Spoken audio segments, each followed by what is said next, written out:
नमस्कार दोस्तों, आप सभी के सामने मॉर्निंग असेंबली कंटेंट्स आज दिनांक 2/1/2025 है और आज की मॉर्निंग असेंबली की शुरुआत सुविचार से करते हैं। सुविचार में दिया गया है कि जहाँ प्रेम है वहाँ जीवन है।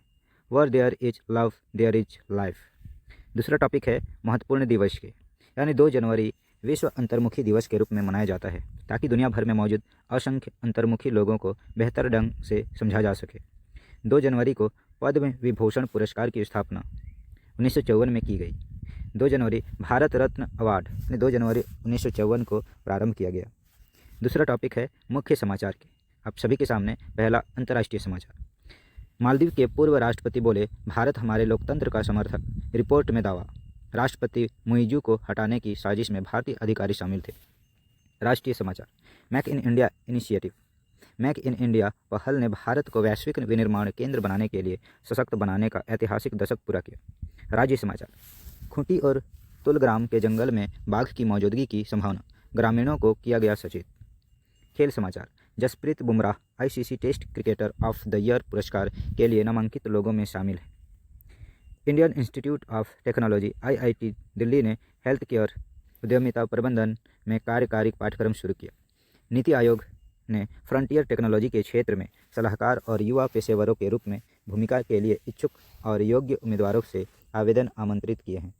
थिंक टैंक फ्रंटियर टेक्नोलॉजी में भूमिकाओं के लिए सलाहकार और युवा पेशेवरों की तलाश कर रहा है। अगला टॉपिक है जीके जीएस का, यानी सामान्य ज्ञान प्रश्नोत्तरी का, कक्षा 1 से 5 तक के। पहला क्वेश्चन दिया गया है, हाथ में हरा मुंह में लाल क्या चीज़ है, बताओ प्यारे लाल। तो इसका सही उत्तर है पान।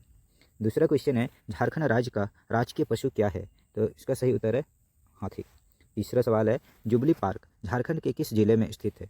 तो जुबली पार्क झारखंड के पूर्वी सिंहभूम जिले जो जमशेदपुर के निकट स्थित है। चौथा सवाल है, रिजल्ट को हिंदी में क्या कहते हैं।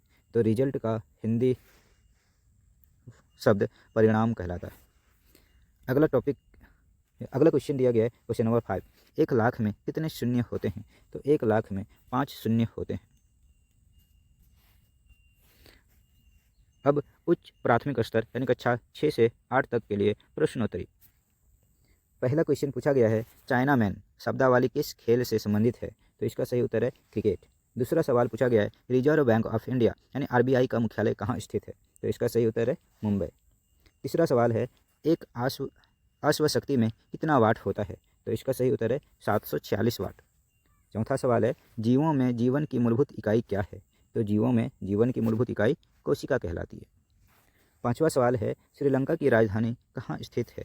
तो इसका सही उत्तर है कोलंबो। तो दोस्तों, श्रीलंका के वर्तमान में राजधानी को बदला गया है और अभी इसकी राजधानी श्री जयवर्धनेपुरा है। अगला दिया गया है कक्षा 9 से 12 तक के लिए प्रश्नोत्तरी। पहला सवाल दिया गया है, भारत और चीन के बीच स्थित अंतर्राष्ट्रीय सीमा रेखा को किस नाम से जाना जाता है। तो इसका सही उत्तर है मैकमोहन रेखा। तो दोस्तों, आप सभी को कमेंट बॉक्स में बताना है कि इंडिया और पाकिस्तान और इंडिया और अफगानिस्तान के मध्य की अंतर्राष्ट्रीय सीमा क्या कहलाती है। दूसरा सवाल है, रामकृष्ण मिशन की स्थापना किसने की थी। तो इसका सही उत्तर है स्वामी विवेकानंद ने। तीसरा सवाल है, मुगल बादशाह बाबर का मकबरा कहाँ स्थित है। तो इसका सही उत्तर है काबुल, अफगानिस्तान। चौथा सवाल दिया गया है कि साधारण नमक का रासायनिक सूत्र क्या होता है। तो इसका सही उत्तर है NaCl यानी सोडियम क्लोराइड। पांचवा सवाल है, स्वतंत्रता, समानता एवं बंधुत्व किस क्रांति का नारा था। तो सही उत्तर है फ्रांस की क्रांति यानी 1789 में। अगला जो टॉपिक है वो प्रेरक प्रसंग का जो शीर्षक है वो मलाला यूसुफजई की सफलता की कहानी दिया गया। मलाला यूसुफजई एक पाकिस्तानी सामाजिक कार्यकर्ता और सबसे कम उम्र की नोबेल पुरस्कार विजेता हैं। उनका जन्म 12 जुलाई 1997 को पाकिस्तान के स्वात जिले में हुआ था। 2012 में स्कूल से घर जाते समय तालिबान बंदूकधारी द्वारा सिर पर गोली मारने के बाद मलाला शांतिपूर्ण विरोध का एक अंतर्राष्ट्रीय प्रतीक बन गई। हमले के बावजूद मलाला बच गई और अपने हित के लिए लड़ती रही। 2014 में वह नोबेल शांति पुरस्कार पाने वाली सबसे कम उम्र की व्यक्ति थी। उन्होंने मलाला फंड की भी स्थापना की, जो दुनिया भर में लड़कियों को शिक्षित करने के लिए काम करता है।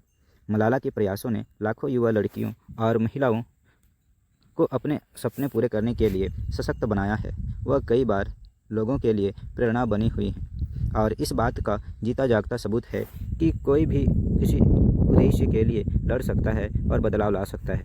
कहानी हमें सिखाती है कि कोई भी किसी उद्देश्य के लिए लड़ सकता है और बदलाव ला सकता है। तो दोस्तों, आज के लिए यहीं तक। सभी को जोहार।